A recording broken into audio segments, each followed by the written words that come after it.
cube, and that's a perfect cube. And sometimes it is. Okay. Example B.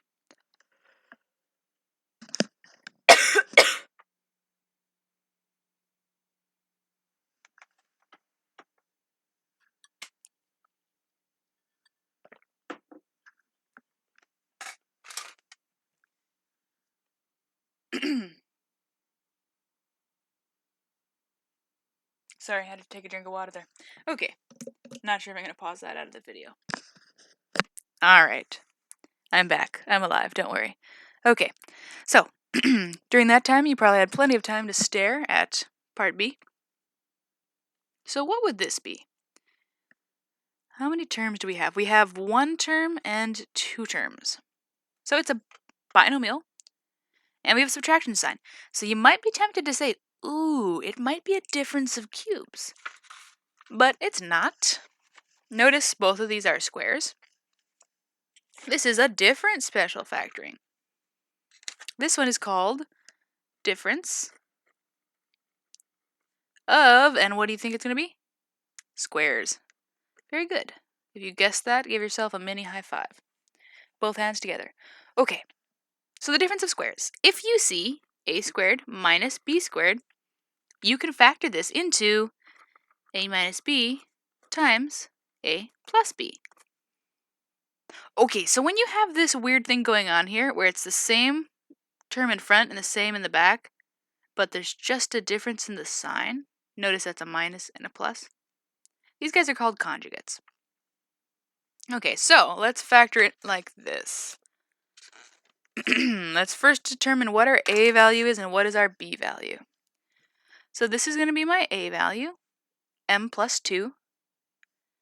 And this will be my b value, n plus 2. Okay, so factoring this, we're going to take my a value and minus my b value. So my a value is m plus 2, and I'm going to subtract from it my b value, which is n plus 2. Go ahead and see if you can plug in the other side. Take your a value and add your b value. Okay, so doing that, I have my a value, m plus 2. Then I'm going to add to it my b value. So go ahead and do that.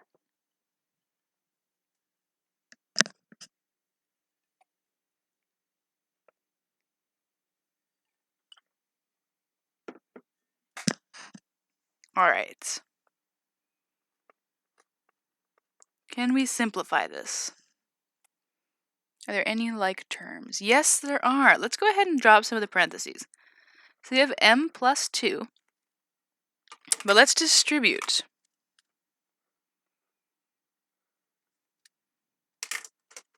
So distributing the negative, we get negative n minus 2.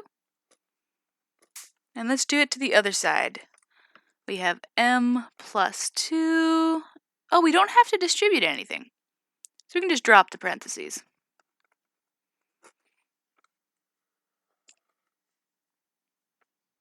Ooh, my equal signs got lost. Okay. Don't do that. Keep your equal signs. Alright, so simplifying. Any like terms? Well, the m and the n are not like terms, but the 2's are. So we have m minus n, and then 2 minus 2 is going to be, 0. Oh, they're gone. Let's look at the next one. M plus 2 and plus n plus 2. Well, the only like terms are the 2's, so we can add them together and get 4.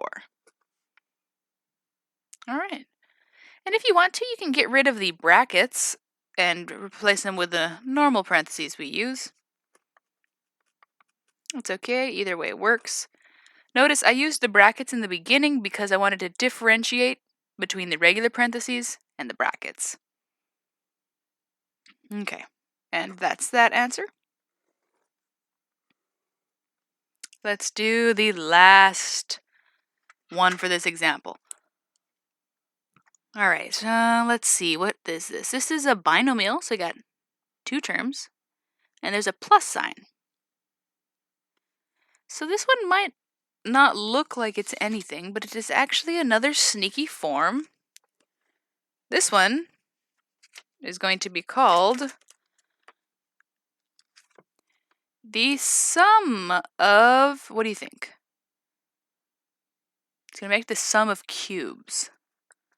Okay, and I'll show you why, but let me write down the formula first. It's really similar to the difference of cubes, but just a teeny bit different. So a cubed plus b cubed. Okay, remember, talking about the sum here. What does this factor into? It factors into a plus b, a squared minus ab plus b squared. So a little different there. So how on earth is this a sum of cubes? Well, I'll show you.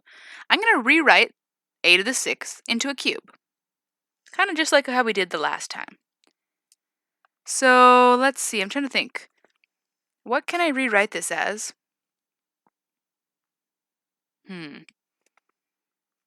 A to what power, when I use the power rule, would give me back a to the 6th? 2. Because if I use the power rule, then I'll have to multiply the 2 to the 3, and I'll get back a to the 6th.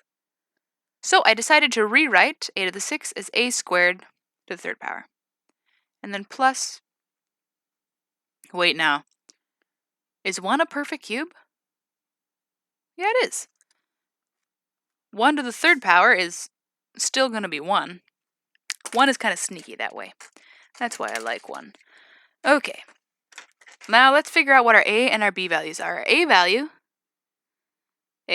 is going to be a squared, and our b value is going to be 1. So let's go ahead and use the formula. So our formula says take your a value and add it to your b value.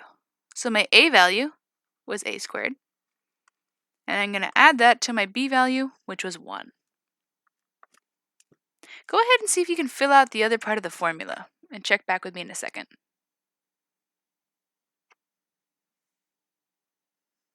Okay, so filling out the other part, it's take the a value and square it. So my a value was a squared. Oh, that's kind of redundant, but let's go ahead and do that. The formula says so. Then subtract from it my a value times my b value. So my a value is a squared,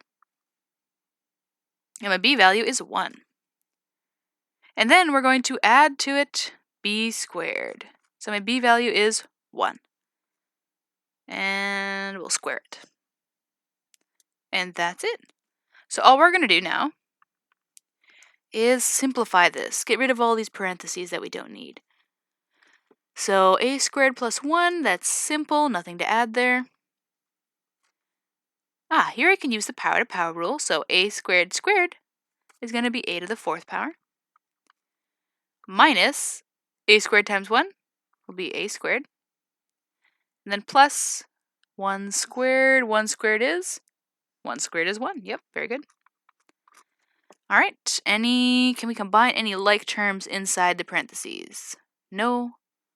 We're good. Okay, that's the answer for that.